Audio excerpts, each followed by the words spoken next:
Wow.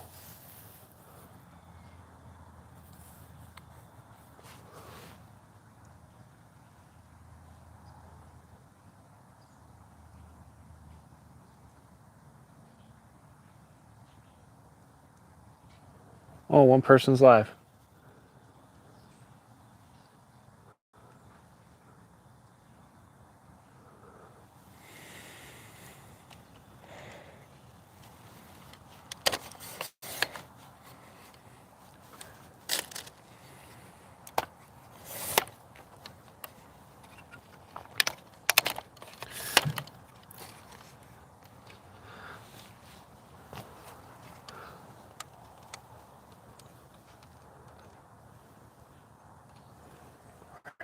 Chat. What does that mean? I don't know what that means.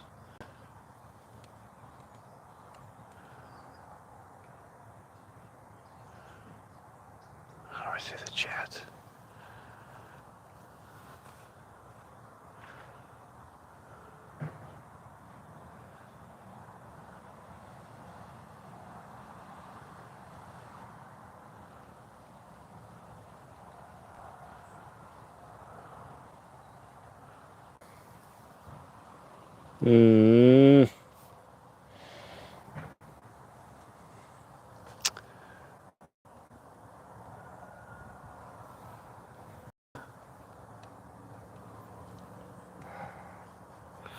Why can't I see the chat?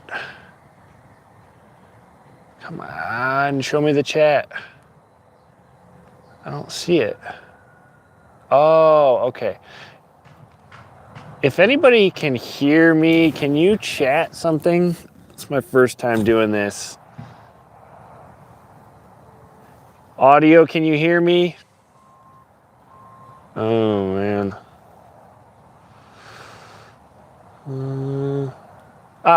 Oh, cool, you can hear me. Wow, there's a chat. That's awesome.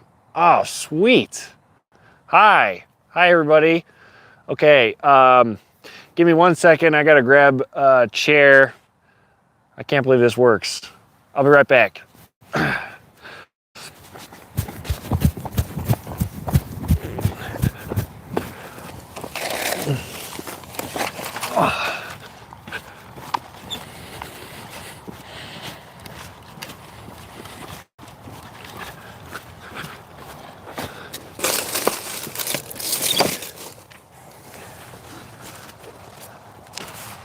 Hi, how are you? Where is everybody watching from? If you can hear me still. It's really hard for me to see this though.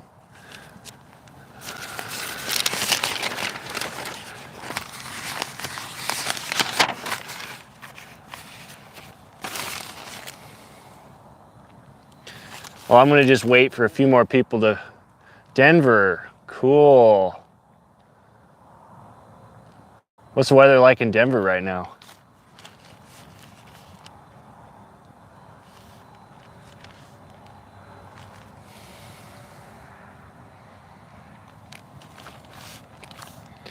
Well, I was gonna start at 1:30, but I'm gonna wait a few more minutes just to see if anybody shows up. It was sunny this morning, now overcast. Weird. I'm only like 7 hours north of that, so usually the weather is pretty similar whenever I fly out of there. And, but I know you guys get a lot more rain than we do. Or I think I'm like 8 hours north of Denver. That's where I fly out of whenever I do have to go anywhere. I fly from Cody to Denver. Crisscross in the sky, is that a reference to something?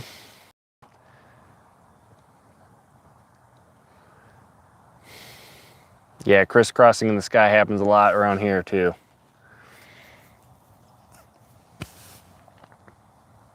Yeah, yep. I know what you're talking about. I am a conspiracy theorist, but don't tell anybody.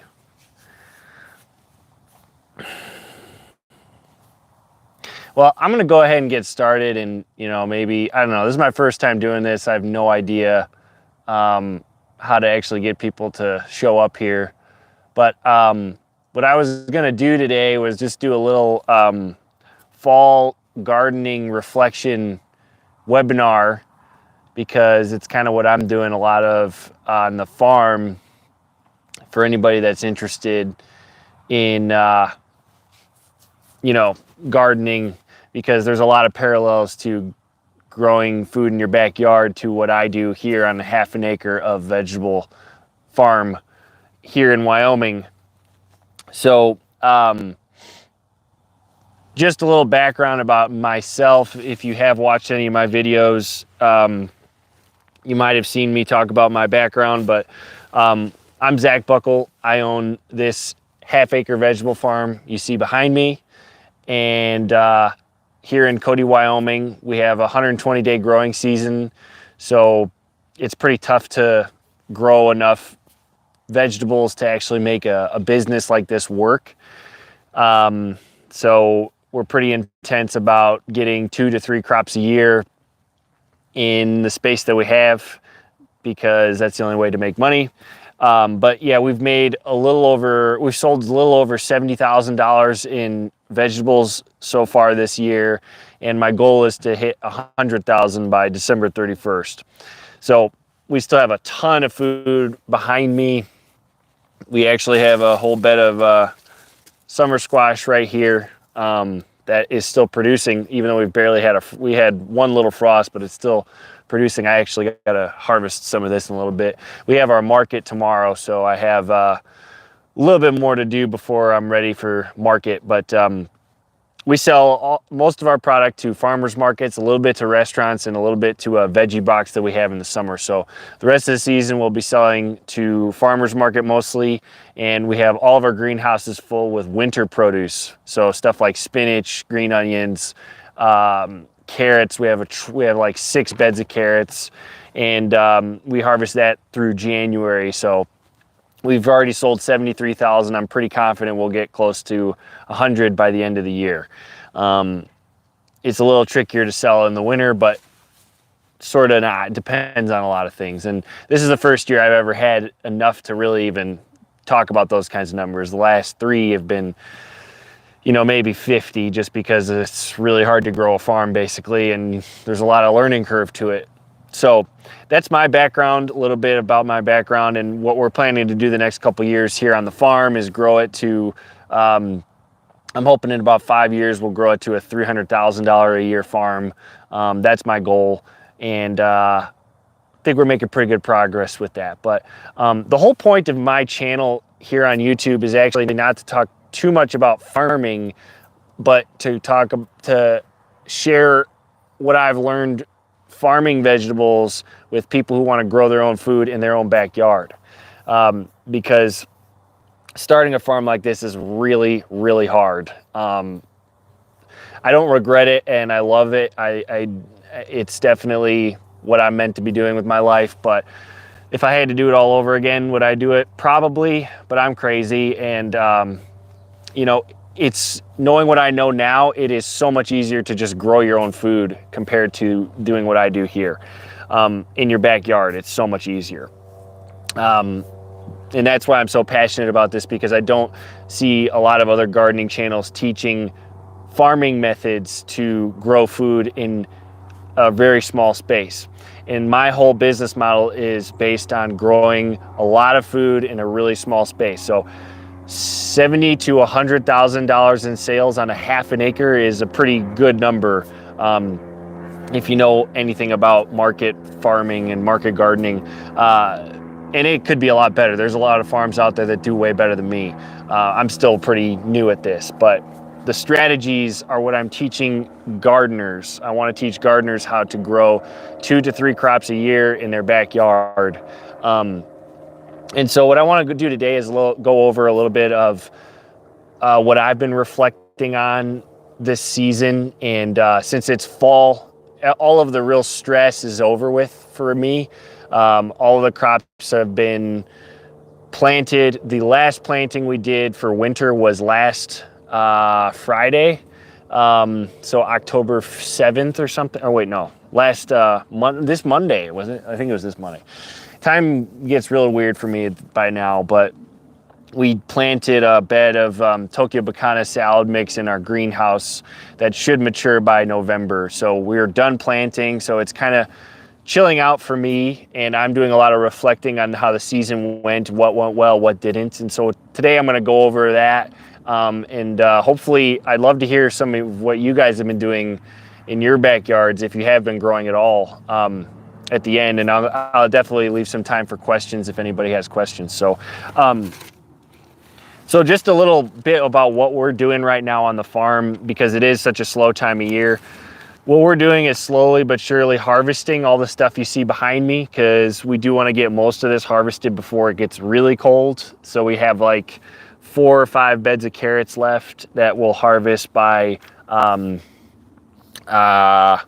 probably early November. I don't like to keep them out too long, because I found that when it gets to like 8 degrees, they do get a little frost damage on the tops.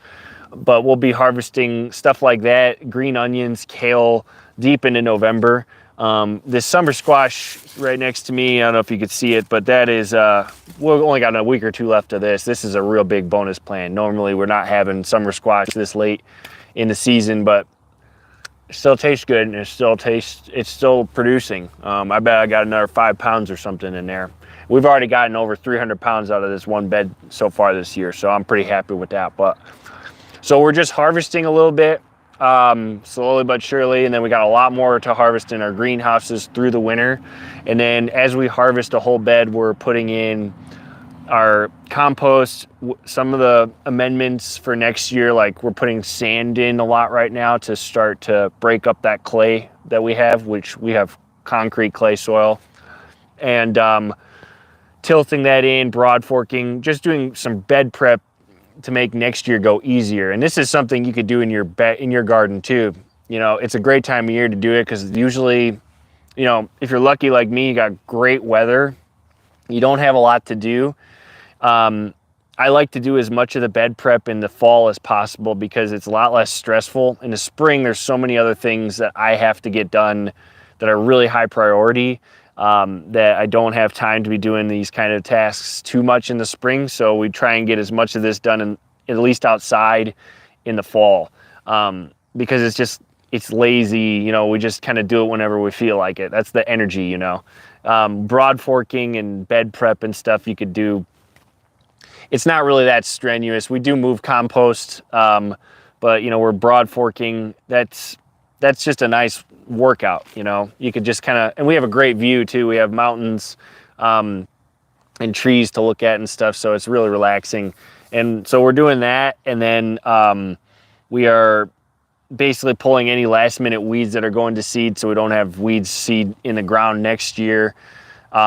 Stuff like that. So it's pretty chill on the farm right now. It's just kind of riding out the last couple warm weeks we have. I think next Friday we'll start to get a little bit below freezing on a much more regular basis, and things are just going to slow down. But everything behind me is still growing just a little bit, so that's pretty awesome. I'm real lucky with that this year. So we're doing that on the farm, and then I'm also looking at our garden journal. That's what I call it. I don't know what else to call it, but it's basically an Excel sheet. I'll probably do another webinar like this where I have a screen share and I can show you exactly what my records are for the last couple of years, just to show you what I do, because it's a real handy little tool for a gardener too. If you keep records of your planting dates, seeding dates, and harvest dates, it gives you a lot of knowledge. You only have to do that even for like a couple years, and you'll have a pretty good baseline for what's going to work in your climate. You know, I've been doing that for 4 years now, and I still go back to it. Every time I plant something, I kind of look at that to see, do I have enough time for this crop to actually mature? And it works really well.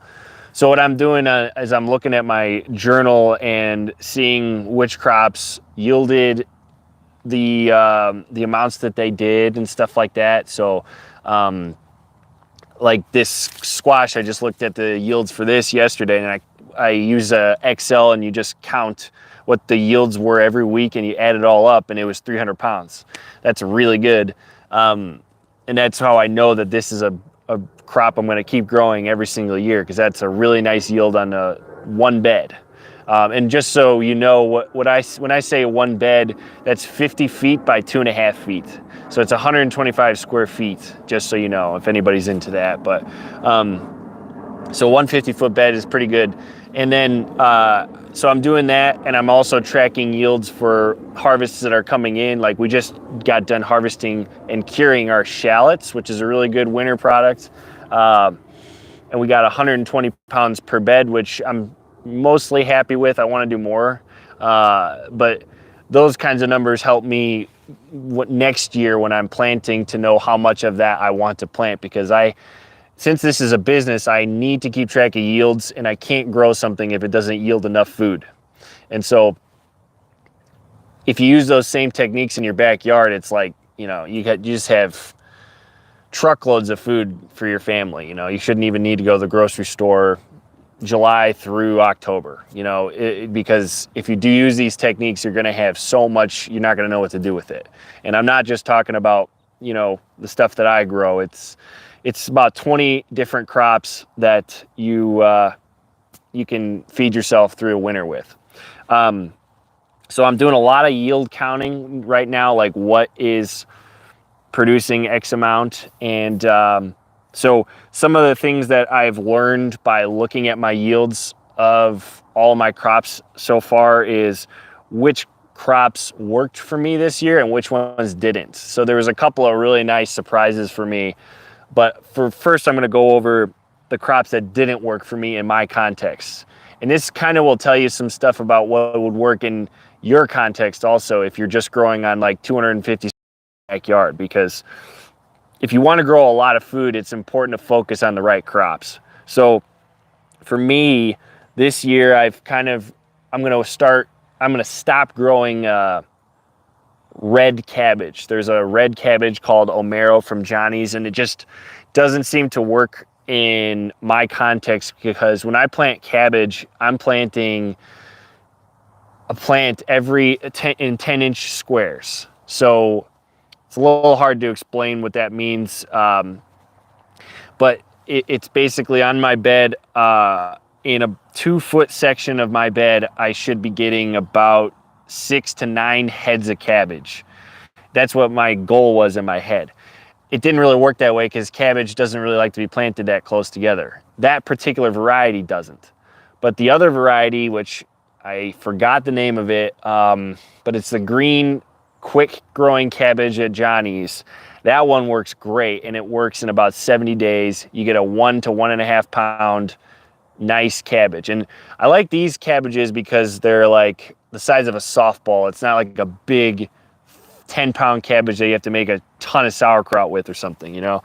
You could harvest like one head at a time and, you know, just make a little bit of whatever you want when you want to. So it's a really nice cabbage for my context, and I think it works great in any garden, and it works in that tight of a space. Because I think most cabbages that people grow is like, you know, 15, 20 inches apart or something. So I'm trying to, you know, cram as much as I can in a small spot. That green cabbage works great. If I remember, I'll try and put the variety in the comments or something after this video. So the red cabbage just doesn't work, but there's this green one that does. I was goofing around with broccoli and broccolini. I've been goofing around with broccolini for a couple of years, and I think I'm going to stop growing that. Broccolini just doesn't bring in enough food over its harvest window to justify growing it again. So I think I'm going to probably skip broccolini. And broccoli, I just can't seem to get it to work. I know some farms next to me do really well with broccoli, but I just can't get a big enough head, and it takes like 90 days to actually get a big head of broccoli. So probably going to stop growing that one, even though I love broccoli and I know customers do. I just can't make it work. And that's not to say you shouldn't grow broccoli in your garden, because I still do it too, but it's just a lower priority, you know, in terms of putting food in the fridge. So I'm probably going to stop growing that. And I had a weird year with salad turnips. I don't know if any of you guys grow Hakurai turnips. I know that's probably not a mainstream garden crop, but it's a big game changer on my farm. But this year I had a terrible time germinating it most of the summer. But it's this white turnip. I don't have any right now. It just didn't, I didn't have a lot of it this year. I only had a couple of beds, but that one didn't germinate real well. I'll do lots of more videos of that in the future because it's that one's a great crop to fit in your garden because it's like 38 days to maturity and you could grow it in like 50 days and make big softball sized delicious turnips. And they're not like those purple turnips you're probably used to. They're really sweet, juicy, taste like an apple all the way through. They're so good. You do have to use insect netting and stuff on them, but that one didn't work great for me this year, but I will keep growing that one because I know sometimes it does. It likes to germinate real well in the spring and the fall. In the heat, it doesn't germinate real well for some reason. And that's just part of the experience, you know. Everything works different every single time pretty much, you know. There's really no guarantees with all this stuff. The other thing was I tried growing this kind of squash, summer squash, in my greenhouse. That did not work at all. I've tried it a couple years and I don't have the heat to make it work really well early in the spring. You need to have a really good heater, and I don't think I do have enough heat in there. So squash likes to grow in really hot weather, and it doesn't produce well unless it's super hot. So I'm just not going to do that again. And then the other big thing is I have a bunch of grass growing underneath my greenhouse wall, which has been a real disaster. I've had to cover all that with plastic and probably just let it die slowly over a year. So that's been a big failure. And my dog is here barking at me, which is fine. But the big successes I had this year, one of my favorites was sugar snap peas. That's a big surprise. I had one bed of those and we got 60 pounds on a whole bed. That's a big deal. That one can work real well in a garden if you do it right. And you got to grow the sugar snap pea variety at Johnny's that grows 6 feet tall, and you make a trellis for that. That can work really well if you got your soil right and everything. That's a big one. And those store pretty long time in a fridge, you know. So that's like roughly, I don't know, if you did like a 5-foot version of that, you'd have 6 pounds of snap peas and I'm talking, you wouldn't have that 6 pounds all at once. That's like over a period of a month.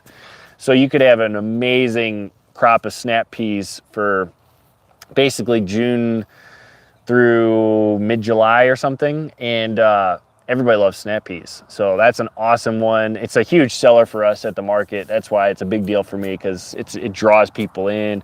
But a lot of other snap pea varieties just don't have that kind of yield. So that one's been a big surprise. I've been trying for years to get that one to work and failed a lot.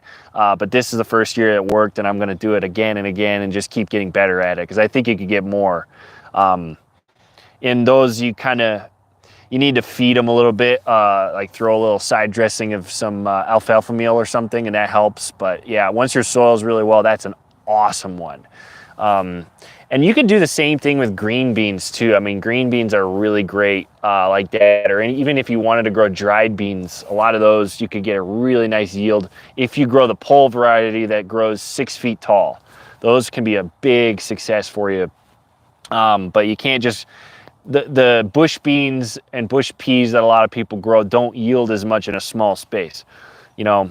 So if you only have a little bit of space, those tall varieties are going to really work for you if you have a good trellis.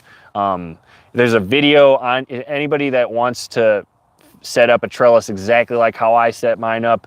Look up a trellis to make you jealous on YouTube, and that's exactly how I did it. It's that guy Josh Satin did a really great job with that video, and a whole bunch of other people have done it like that since. But that's exactly how I do trellising for stuff like snap peas, green beans, pole beans, stuff like that. And then tomatoes were a big success for us this year. That's a little bit advanced. That's totally different than gardening, but the way that I do tomatoes is really advanced. But we grafted them with rootstock. That's a very stressful, complicated process, but it worked really well. And we will definitely do that again. I could tell that makes a huge difference. It's not something you're going to want to do in your garden, so I'm not going to go too much into detail there, but it was a big success for us. I'm definitely convinced that makes a difference for me on a small scale. Celery, which is right behind me here, this big green stuff here, we have like 5 beds of that on the farm this year. Huge success. I probably have way too much celery right now. I don't know what I'm going to do with it actually, because it actually stores pretty long time in a fridge too. That's one of the nice thing about it, because there's so many preservatives in celery that it'll last a good month or so in your fridge. If you harvest the whole head, it lasts a really long time. If you just take the outer stalks like I do sometimes, that won't last quite as long, but then it'll regrow in the summer. We do that in our greenhouse. We get 2 crops in one planting at least, and then if we get our fancy greenhouse next year, it'll be 3, because you could plant them earlier, they grow faster, all that good stuff. So celery has been a big success. I kind of knew that, but that's a tough one to get right though, because the timing is real tough.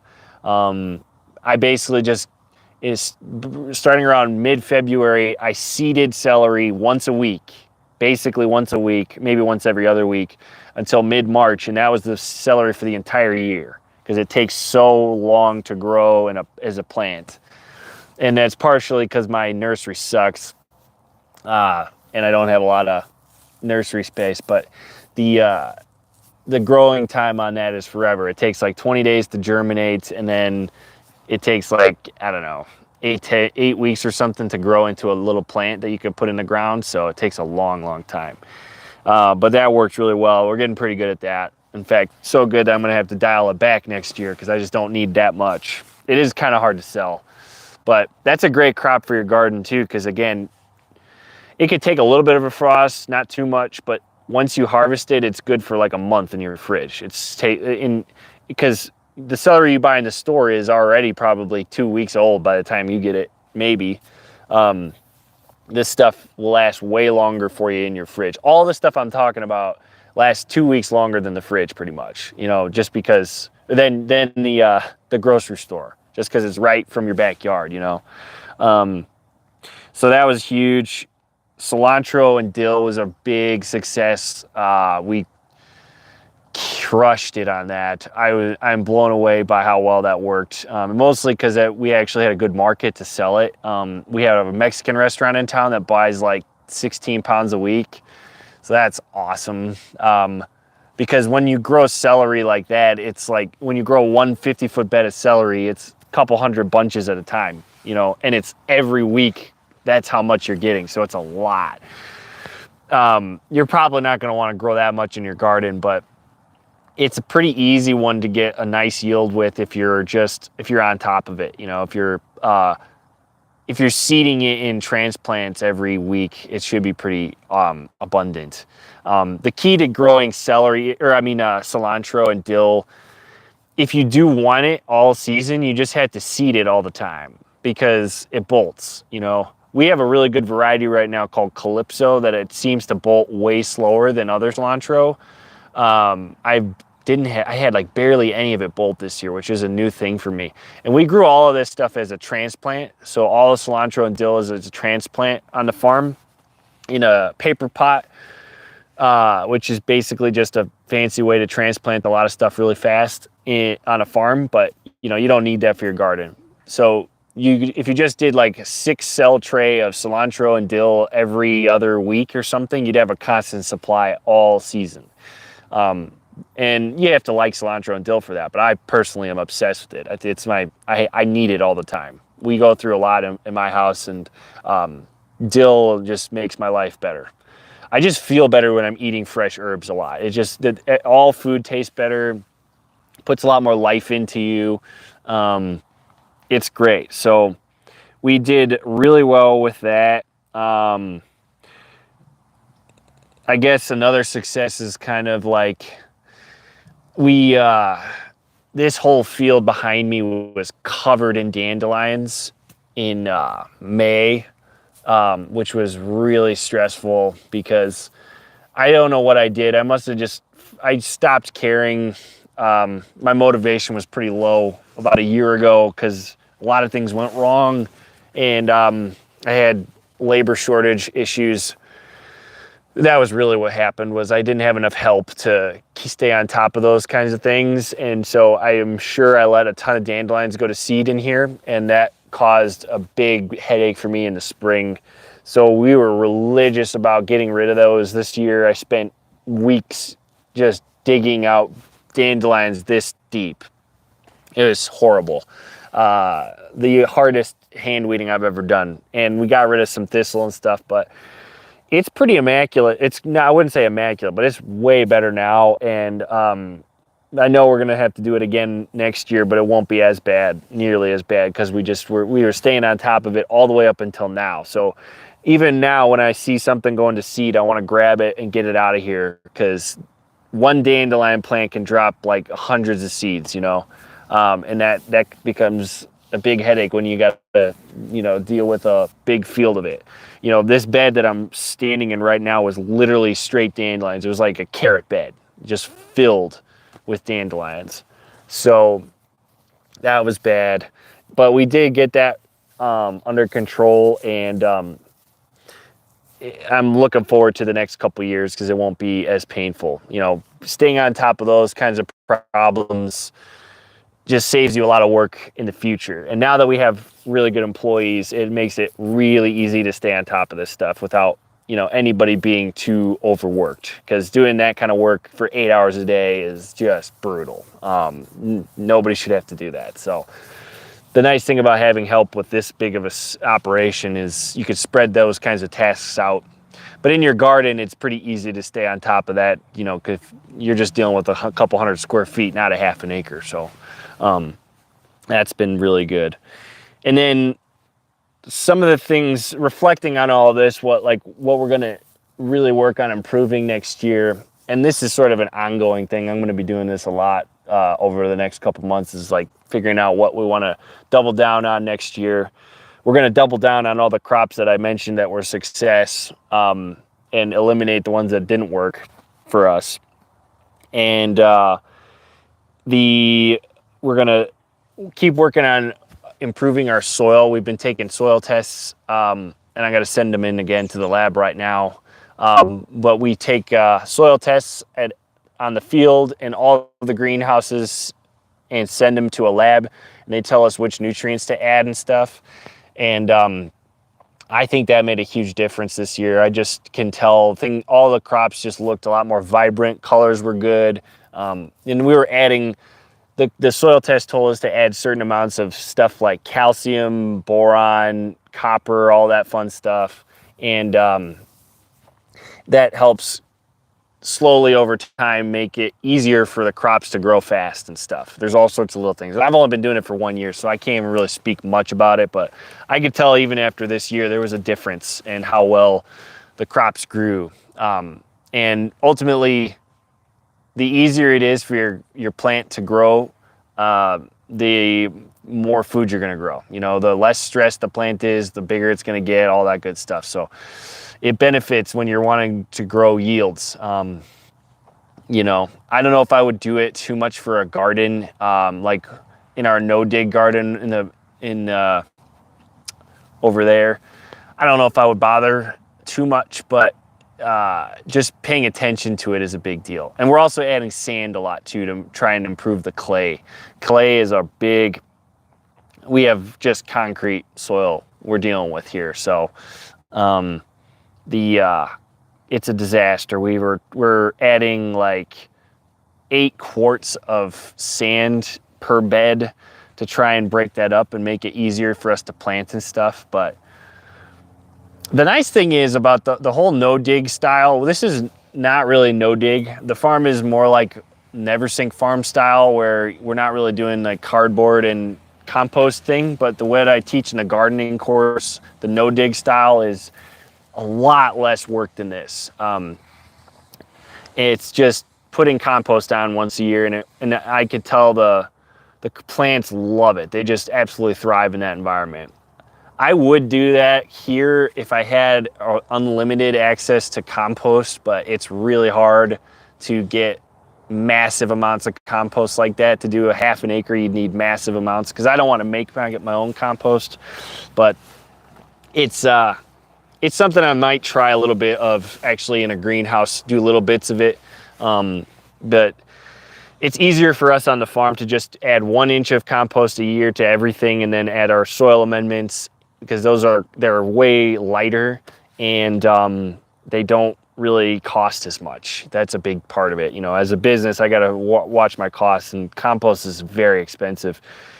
Not just the actual cost of it, but for the labor to put it on there, it's just not really something I want to do very often. So we're trying to slowly change the permanent physics of the soil, so we don't have to, like, you know, break our backs moving compost. But on your garden, it's just, you know, 5-10 minutes of shoveling and you're done. You know, that's another thing you can do right now, is just throw on 1 inch of compost to all your beds right now, and then it breaks down a little bit over the winter, and it's really beautiful in the spring. It's even better, I think, to add the compost in the fall than the spring. It just is, because compost that's a little bit broken down just works better. I don't know why, it just does. So doing a lot of stuff on that. We're going to also work on the paper pot system that we use here. Is it's definitely been a success, but it's a learning curve. I got to get better at that. It's hard to get that to work on in the clay. So that's part of the reason why we're fixing the clay. The paper pot doesn't work great in my soil, but it does work. And the last thing is we need to grow a lot healthier plants. So our nursery is really redneck. It's just, I got a couple of pallets in a greenhouse that I grow.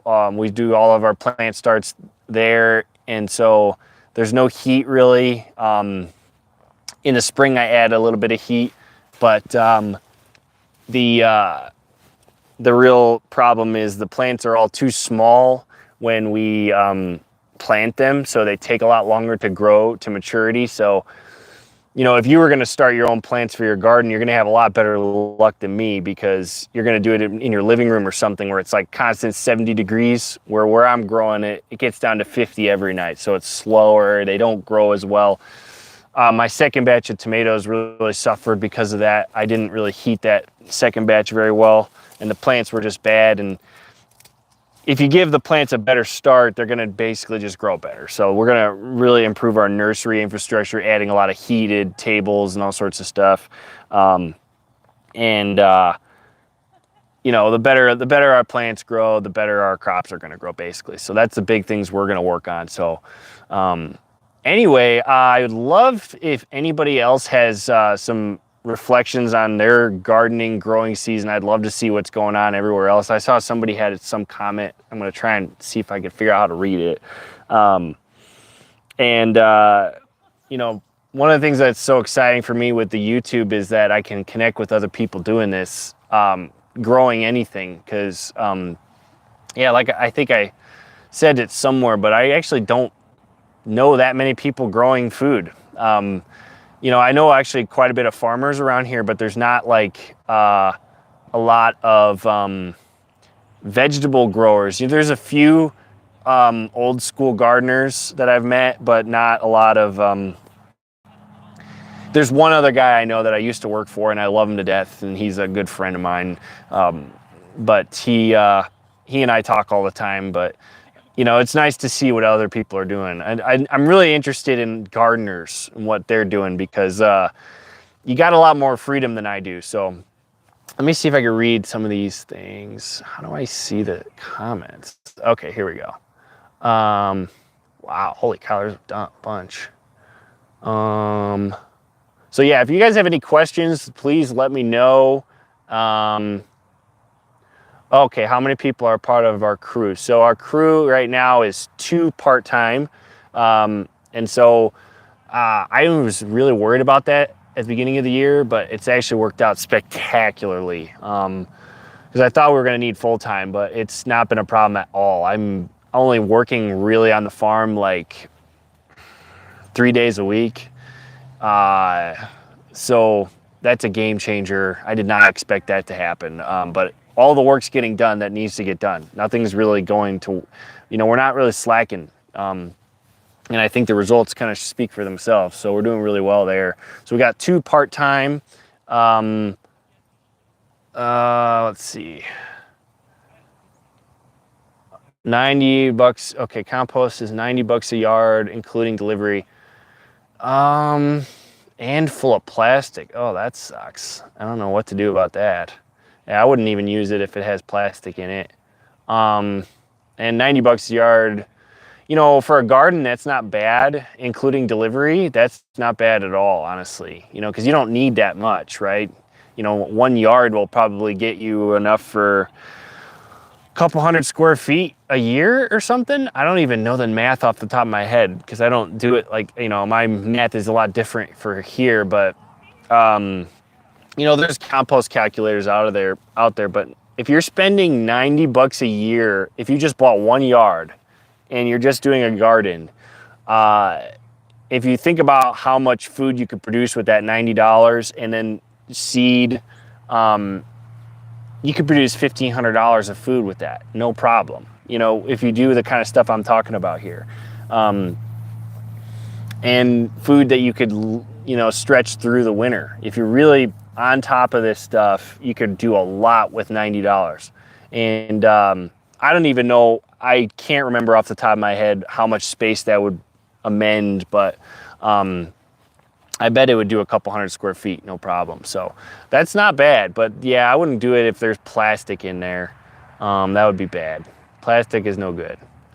I've been thinking about cold frames. I've never done cold frames for real. I've done these things called low tunnels, which you might actually have some behind me. Let me see if you can see that. I don't know. Yeah. There's some cold frame stuff there, kind of. Well, they're called low tunnels, but they're basically like EMT conduit that I bent into a half circle, and you stick them in the ground. It covers 2 beds, and then you put a layer of plastic over that, and that works for like really primitive redneck greenhouse, but it's terrible in the wind. My very first attempt at growing in this field, which was like 2019, I think. I tried growing spinach, doing the whole winter thing. I was obsessed with winter growing more than summer when I first started. And I grew spinach like right over there. I don't know if you could see this, but I don't know, those first beds over there. And I tried growing spinach, and I didn't get the timing right because it was my first time, and it's pretty tricky. And getting the timing right to get them to be mature by November 3rd is definitely harder than it looks. But those low tunnels that I used, you put those half circles in the ground and you weigh them down with sandbags.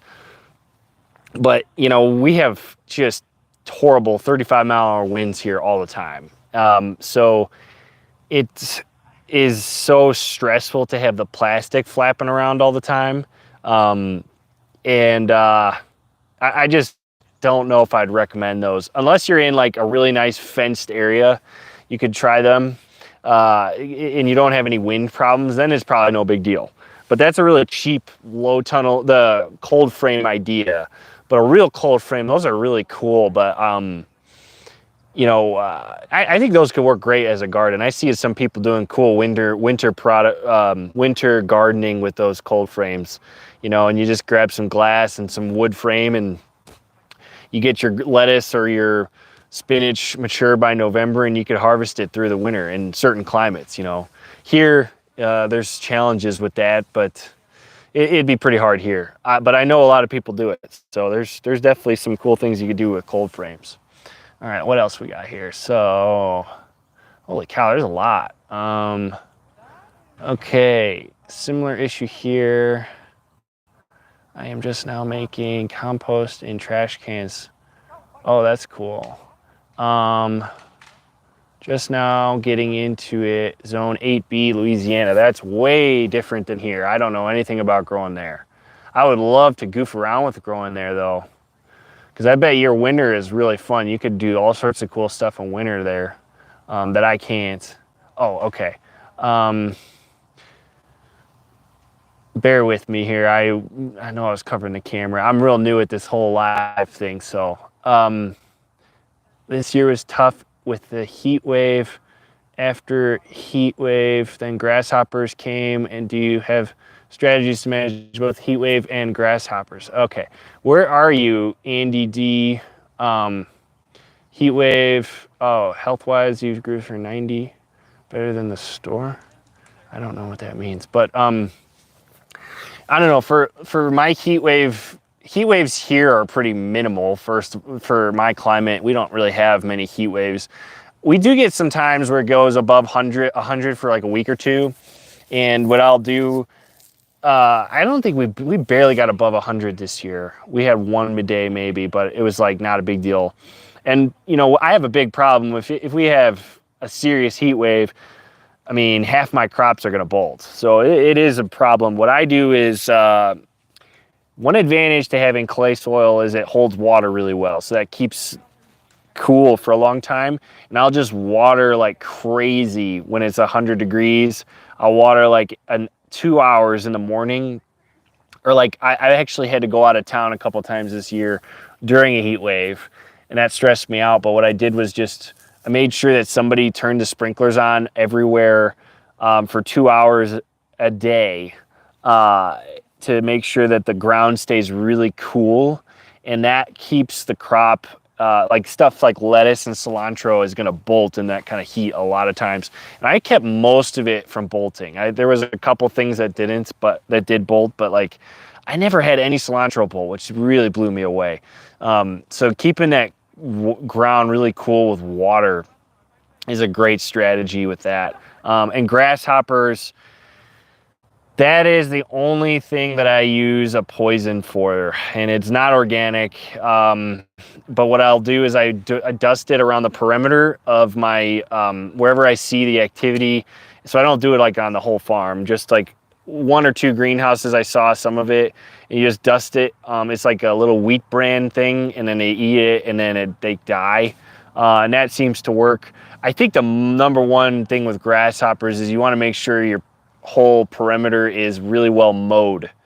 If you have tall grass, that's where they love to hang out. So you got to make sure that that's really nicely mowed and not, you know, you don't want to give them any habitat, because I know a lot of people around me have much bigger grasshopper problems, and I'm guessing because I keep it all mowed, it's not too bad. But yeah, sometimes I use that poison. There is an organic thing called Nolt. What the hell is it called? I don't remember what it's called. There's some mushroom thing that they used to sell, but every place that sells it is like burned down for some reason. So go figure why that is. But that I can't find that stuff. There's a mushroom thing that the grasshopper will eat. It turns into a mushroom, and then the other grasshoppers eat it, and then they turn into a mushroom, and it kills them all. But I have not been able to find it. So I do have to do something about it sometimes, or else it's devastating. It just wipe you out. So keeping that the whole perimeter mowed, and then that Eco Brand is what it's called, is the poison. It's the only thing I use that's not really organic, and it's extremely rare, but it's never on the crops. I always put it on the ground around them. So what else? So 90.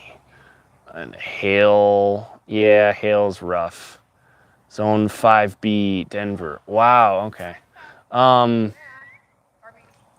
I am in the Western Washington Zone 9A. Wow, that is really warm. I did not know Washington was that warm. Yeah, I know. Yeah, it keeps getting burnt down. I'm a conspiracy theorist. Don't tell anybody. But yeah, anybody have any questions or anything else that went? Like, what kind of crops were you guys growing in Denver and Washington? I'm curious. You know, what kind of garden setup do you have? How big are you growing in? What are your what's your situation, you know? If you had grasshoppers eating your stuff, how big of a place are you growing in? Maybe I could see, I don't know.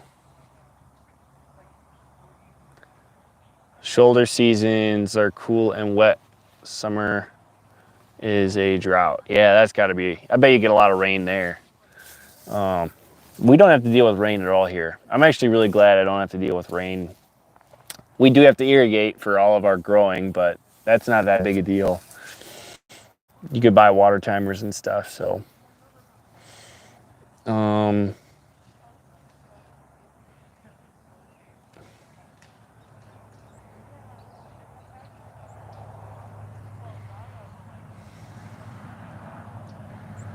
Backyard garden, 8 by 3 foot beds. Okay.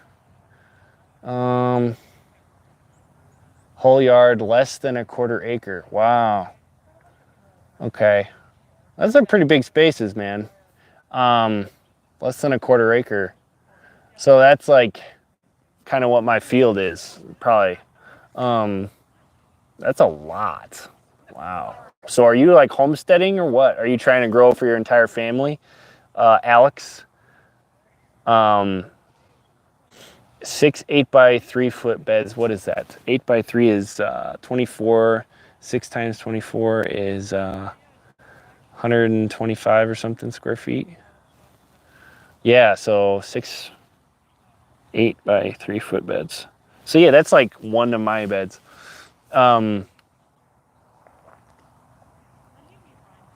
Wow.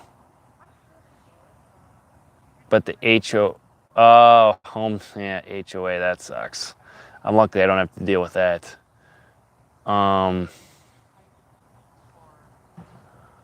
Yeah, well, 8 by 3 foot beds. Yeah, that's about 150 foot bed, and I have 80 of those. So that's easy to deal with. You could do that. That shouldn't be a big deal with the grasshoppers. Yeah, if you got that eco brand stuff, you could just dust it around that little area and not on your crops because you don't want to put poison on your crops. But yeah, you could definitely use that eco brand stuff and it would be no problem. Are those in the ground beds, it looks like? I am from Morocco. Oh. Some of that space is still being prepared. Okay. Cool. Yeah. That's a big space though. I mean, if you're barking up the tree of a quarter acre for gardening, that's close to what I'm doing, you know. I'm basically a half acre of production. So that's quite a bit of work. Yeah, you could definitely grow way more than enough for, you know, selling and stuff. But I want to throw this. Let's see if I could add this into the chat. I don't know if I can. Let me see. Can I do this? One of the things I wanted to offer to people is if you want to spend some time with me personally, I'm offering a free 30-minute garden consultation. And there's a link here that I got to figure out how to put in. Oh man, I don't know if I can do this.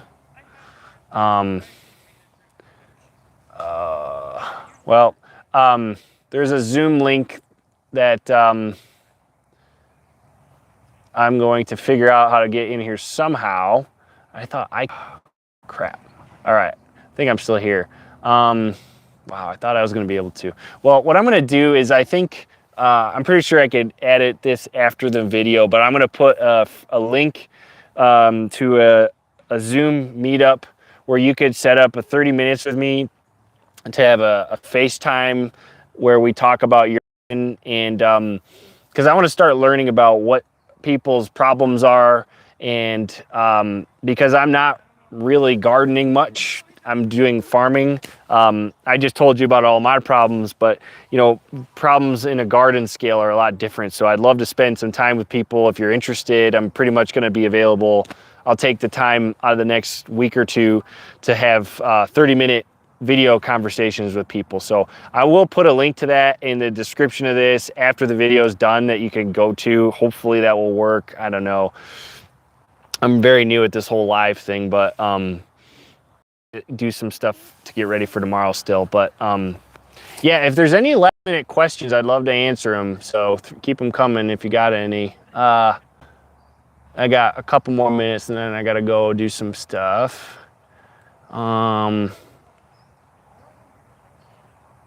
Okay, yeah, selling vegetables the entire time I've been gardening, and that has affected the scales at which I try things. Yeah, okay, that's cool. One thing I will say is if you are thinking about getting into farming like me, is you want to think about it a lot. It's a big investment of finances and time. I'm in my 4th year of this, and I still haven't really paid myself. And I also don't have living expenses because I live with my family. So it's not an easy way to make money. It's really, really hard. You got to grow the crops, and then selling them is very difficult too. So that's part of the reason why I'm trying to get people to grow in their backyard for themselves is more than that, because you know, we're going to be spending a couple $100,000 in infrastructure alone to make that $300,000 farm happen, you know, so it's just something to think about. It's quite expensive, but growing in your backyard is way cheaper. What new crop do you want to try next year? Ooh, that's a good question. I really want to get good at peppers. I've tried them once, and there's a way to grow them in a greenhouse where you grow them up a string and grow them vertically, but I couldn't get it to work at all. But those are really cool. I know I'd sell a ton of them, but I need to figure out how to get a big amount of them because one little plant of peppers doesn't yield very much, so I need to grow a lot of them. I haven't figured it out yet. Peppers, especially jalapenos. I know I could sell a truckload of jalapenos.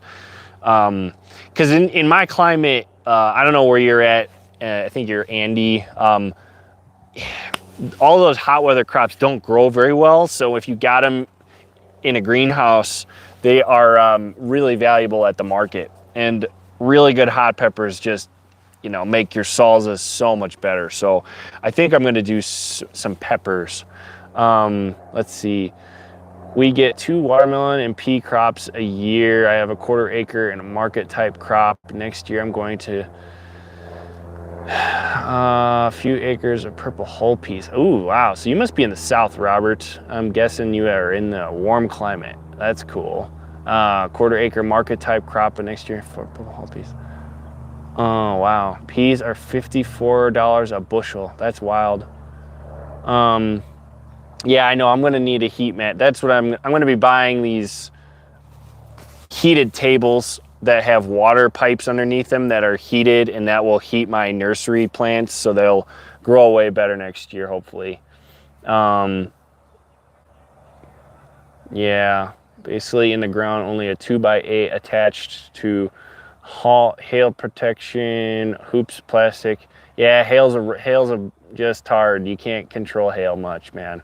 It sucks. I'm lucky. It's usually like 1 week a year we have possible hail problems. I will definitely be refocusing towards growing stuff for my family: onions, garlic, a lot of potatoes, winter squash. Yeah, I mean, with that amount of land, you shouldn't need the grocery store at all. That should be great, you know. Just set up some sprinklers and yeah, doing no dig style would make that a lot easier to stay on top of the weeds. That's the biggest advantage to the no dig cardboard mulch system, is no weeds. The weeds are way less than what I got to deal with. Is anybody actually interested in that 30-minute consultation? I don't know. If you are, let me know. I'm going to put it in the description anyway. I don't know if this is going to work, but if you want to spend 30 minutes with me, it's available. Do you deal with any compaction? Yeah, but I use a broad fork every year to make sure that we don't have it getting worse every year. So we use a broad fork. You know, basically, if you do that and you keep adding organic matter and you grow without dancing on your beds, you're not going to have compaction over time. But yeah, I do have to deal with it pretty intensely because there's a lot of problems with clay soil and drainage. So like you get root rot. I get some crops of lettuce that go south because there's no drainage, or tomatoes and stuff like that. So you could have problems there. So yeah, using a broad fork and aerating is a good idea. All right, well, I think I'm gonna wrap this up, but this was fun. I'm gonna definitely do it again. Not bad for a first shot, and it seems like we had 20 people or something show up, which is cool. But yeah, like I said, I'm gonna leave that link to the Zoom calls in the description of this video somehow. So if you are interested in a 30-minute consultation with me, you can set that up, and I'd love to chat with you about your garden and see if I can help you at all. So I hope you guys enjoyed this one. I will definitely be doing this again. And if you thought that was cool, next time I do it, tell your friends. So we will try and get a bigger turnout. So I will see you guys in the next one. Thank you for showing up, and have a great day.